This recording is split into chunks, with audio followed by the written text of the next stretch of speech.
আসসালামু আলাইকুম, স্বাগতম সবাইকে। আশা করছি সবাই খুব ভালো আছেন। আমরা আল্লাহর রহমতে ভালো আছি।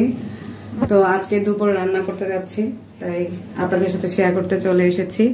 আর আজকে আমি রান্না করছি, ডাল রান্না করব এই বছরের প্রথম জলপাই দিয়ে। তো বছরের প্রথম যেহেতু জলপাই দিয়ে ডাল রান্না করছি, সেজন্য বিশেষ করে আপনাদের সাথে শেয়ার করা।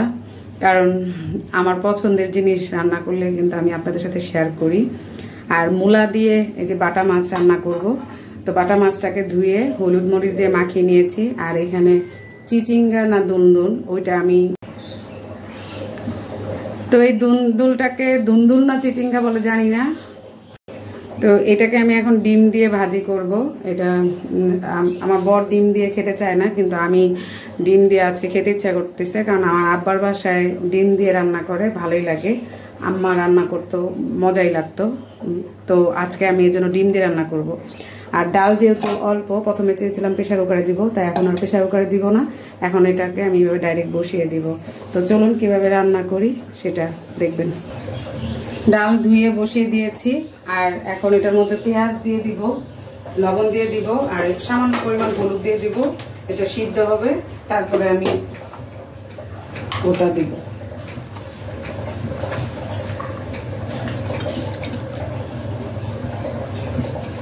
কাঁচামরিচটা পরে দিব। তো এই তো ডালটা বসিয়ে দিয়েছি। আর অন্য চুলায় এখন আমি ভাজিটা আগে করবো, তারপর আমি মাছের তরকারিটা রান্না করব।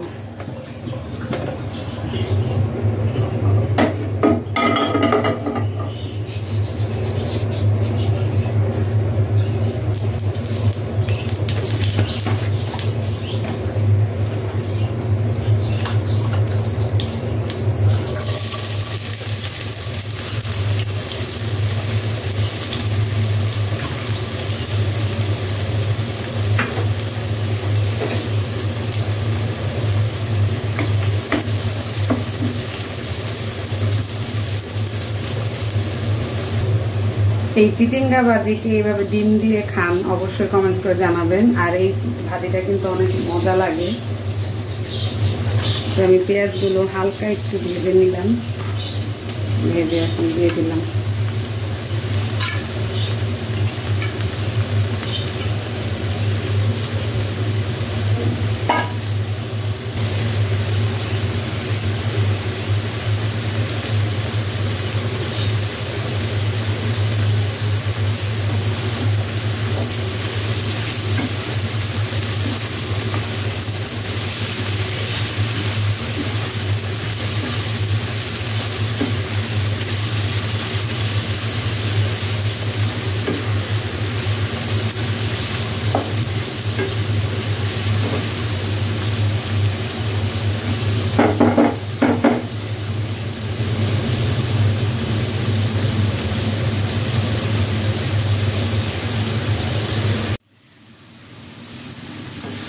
ভাজিটা আমার ভাজা প্রায় কমপ্লিট। এখন আমি ভাজিটাকে একটু সাইড করে নিব।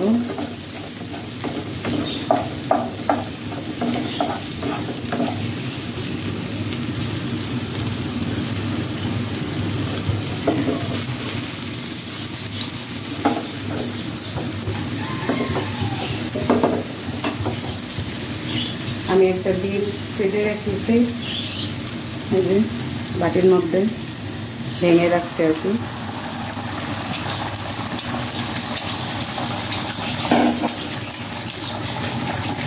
এখন এটাকে এটার সাথে মিক্স করে ফেলবো।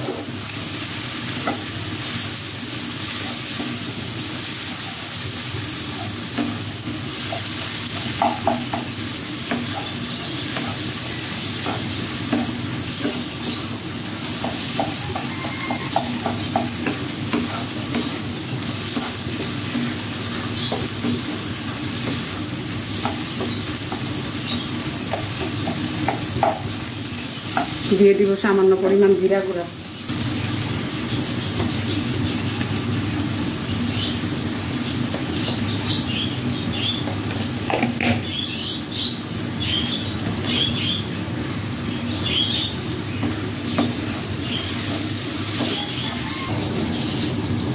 ভাজিটা প্রায় হয়ে গেছে, এখন একটু ধনেপাতা দিয়ে দিলাম।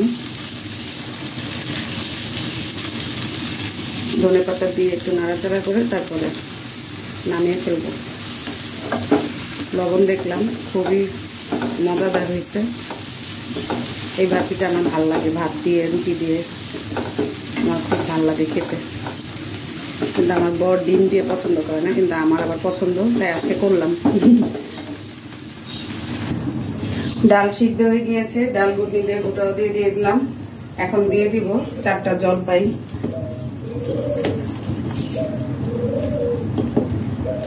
আর দিয়ে দিব কাঁচামরিচ।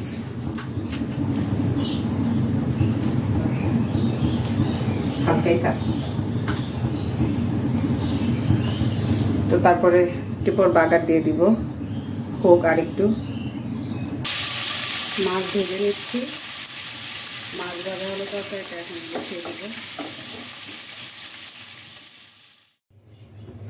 ডাল হয়ে গেছে, তাই ডালটাকে আগে একটু বাগার দিয়ে নেই, পরে তরকারিটা বসাচ্ছি। মাছ ভেজে নিয়েছি, আস্ত জিরে দিয়ে দিচ্ছি। ডালের মধ্যে শুকনো মরিচ দিলে খুব ভালোই লাগে, কিন্তু আজকে আমি দিচ্ছি না। আমি রসুন আর পেঁয়াজ দিয়ে বাগার দিচ্ছি, আর আস্ত জিরে দিচ্ছি পরনে।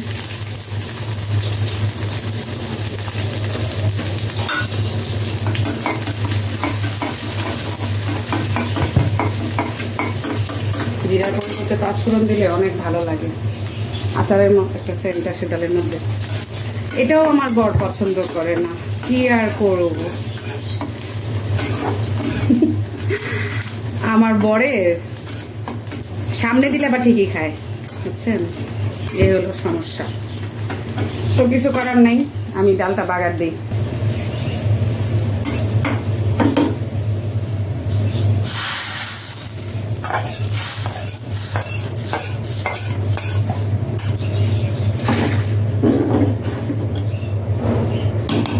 জলপাই ডাল কার কার পছন্দ অবশ্যই কিন্তু কমেন্টস করে জানাবেন।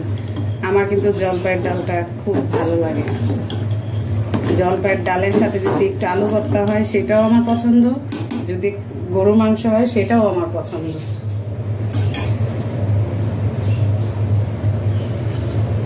তো দিয়ে দিব ধনেপাতা।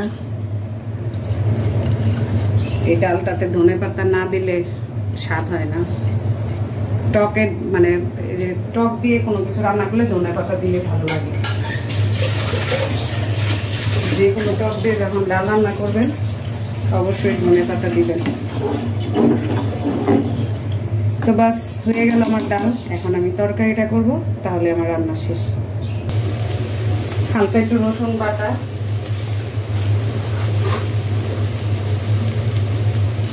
লবণ, তো একটু রসুন বাটা, লবণ, হলুদের গুঁড়া, মরিচের গুঁড়া, জিরা গুঁড়া সব দিয়ে দিলাম। একটু পানি দিয়ে দিব।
মাছগুলো দিয়ে দিলাম, এখন ঢেকে দিব। 6-7 মিনিট পরে হয়ে আসলে নামিয়ে ফেলব।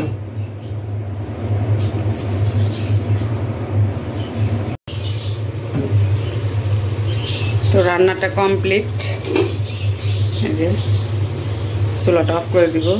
তবে মূলা মনে হয় কিছুটা কেমন যেন শক্ত শক্ত, আবার অনেকগুলো একদম নরম হয়ে গেছে। মানে এখন হয়তো যেগুলো পড়ে না, কিছু কিছু যে বলে ওরকম হয়তো পড়ছে, সেই জন্য আর কি কিছু করার নাই।